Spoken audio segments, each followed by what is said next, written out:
Hello, my dear friends. I think it's high time we talked about the new era of innovation, the involvement of youths, and where are we going as the continent in regards to innovation. Over decades, we are taught by literature and history that Africa has been lagging behind in terms of development in the direction of innovation and execution. And you can see it at the continent that most of the patents we have are actually filed by foreigners who have come to this land. But we are also aware that for us to move from low middle income countries to middle income countries and high income countries, innovation and industrialization should be at the heart of our things that we do at this continent.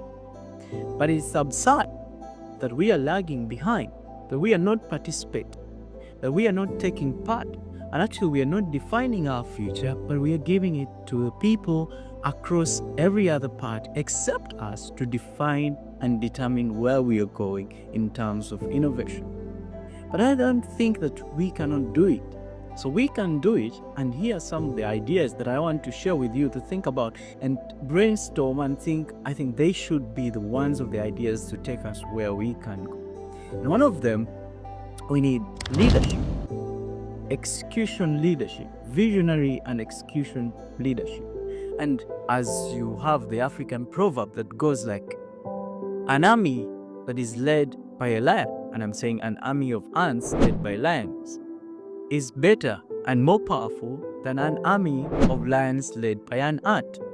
And it's very absurd that some of our leaders have turned away from involvement and support of innovation. And so we need a leadership that is not only developing policies that are well printed in great colors, but is going to execute them. And we have the best blueprints. If you look at the African Innovation Blueprint policy, you look at the startup policies and innovative policies we have, they inform us that there's a direction we are taking, but we are not executing it. So we need leaders that are going to push us beyond words to execution. And that does not only stop to the political leadership, but it calls for business leaders that are going to leave visions for the companies that are creating these innovations. And my dear friends, I think the next thing that we need to look at is the involvement of the youths. It's really, really painful that this continent houses over 450 million people between 15 to 34 years. And we are the youngest population at this continent. I think, and with all continents involved. So this is power, this is resource. But whenever you're moving on the streets and you see the futures and the visions and the hope of this continent, they are running up and down, selling buckets of water, and they are looking hopeless, sitting in the sun. It's because we are not involving the youths. And this is a resource that no any other continent has, which we need to look at and say, look, this is who we are. This is a golden opportunity. And this is a population that can take risks, a population that can dream. So we look at how many youths we lose every day to the Middle East in broad daylight, slavery, to go and become maids. They're not running out of this continent because they don't want to stay. They want to stay, and we have not involved them. So as we are going to become an innovation powerhouse, we need to involve the youth. And most importantly, the infrastructure.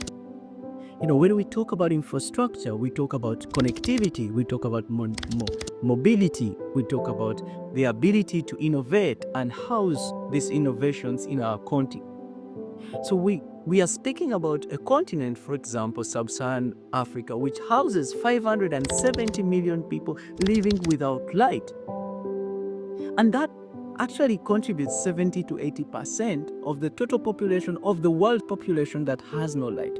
There is no innovation where there is no electricity, there is no power, there is no road. So we need to find a way we prepare our infrastructure so that we prepare a foundation for innovation. So that includes roads, it includes facilities, it includes innovation hubs, it includes all the infrastructure, name it. So with our infrastructure that is not well developed, it's really absurd to talk about digital innovation when we cannot power our health facilities. Let me talk about connectivity. This continent houses one of the most expensive internet access. How do we make broadband internet, data, and every Wi-Fi internet achievable and accessible by our population so that we can support digital marketing, digital innovations, and other things that are happening online and on web? So it's a question to our leadership. And this is what I want to question. How do we sit down in summits and talk about innovations and we don't talk about infrastructure? But in addition to that, I will talk about infrastructure with the idea of the visions of the different companies that have made it at this continent. If we have big companies, then we are asking them, how do you build infrastructure that the future does not start from zero? This idea, this African idea that my child will start from zero, I also started from zero, cannot work in the era of innovation. So for those who have made it, we ask them, let's prepare way for the future. So when we dive into the capital and investment in the African startups and innovations, it's also overwhelming, because the idea that we don't have funds, local fund that is put aside for innovation. We don't have budget lines in our financial budgets that are put aside to support innovators. And also those small ones that we have are misused and misplaced. We cannot explain where those funds are. There is no accountability. There is no proper placement of these funds. So ensuring that we have a local fund, we have local banks to support innovators is really, really important. And it's so alarming that we depend on grants. These are grants that come with rules and regulations that put us in cages. International grants, the one who gives a grant comes with the way they want the grants to be used, for what reason and for what innovation. And we have to determine our future. So, what I'm saying, let us not judge this continent also harsh. We have done progress. We can see progress coming through Kigali, Kampala, and other cities of this continent. And we think we are going to go far. And again, we have to be reminded that to go far is not going to be done by anybody. It will be us. So I use this video to call upon all African innovators that it's our time. And this is going to be done by not us lamenting, but standing up and act. So everybody who is working on something, you have to believe a little bit, you have to continue believing and believe that the challenges that we have at this continent just make us better innovators. They cannot stop us from innovation. My name is Emmanuel Sechanzi. See you in the next video.